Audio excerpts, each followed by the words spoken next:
the figure eight. I'm gonna show you what it looks like. It's like a fancy way to pass a bell from one hand to the other. It also is kind of like a fancy one-arm swing. However, it can go terribly wrong. So I'm gonna show you what it looks like, and then I'm gonna break it down into parts for you, okay? So starting from the bottom position, I'm gonna bring it up, cross clean it to the home position. I like to call this the home position.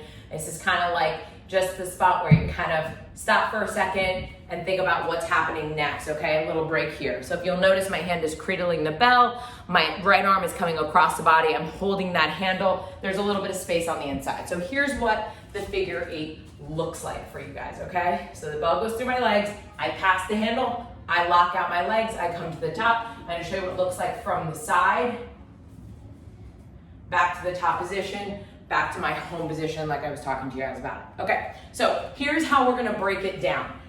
First thing, we're gonna do a swing. On a regular swing, what happens is you hike, you stand up, your palm faces down, bell goes through palm down and comes up palm down. What we're gonna do differently today is we're going to swing regularly. When the bell goes through our legs, we're gonna turn our thumb to go through on that swing, okay? And then after we get a couple like that, in a deep hinge, we'll take the opposite hand and see if we can just tap the bell on that swing. So here's what it'll look like. I'm gonna start right hand on the bell, I'll pack that shoulder, I'm gonna hike, thumb facing in, thumb in, thumb in, thumb in. Notice that deep hinge. Now I'll see, did I get far enough back?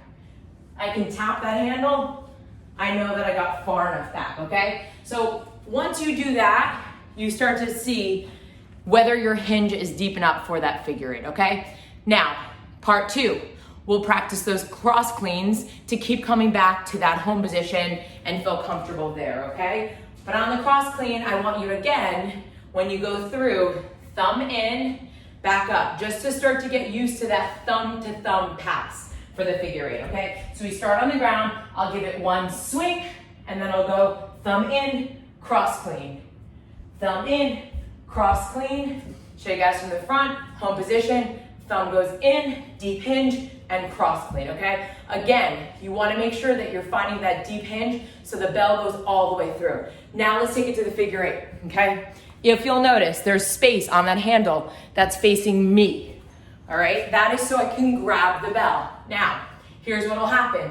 You'll do that, thumb in, and now, when you get through the legs, you're gonna grab that open part. So the bell stays close, I go through my legs, lock my legs out, bring it to the home position on the other side. It's coming together. Now we'll do it the other direction. Open side is already there, I don't have to make it happen.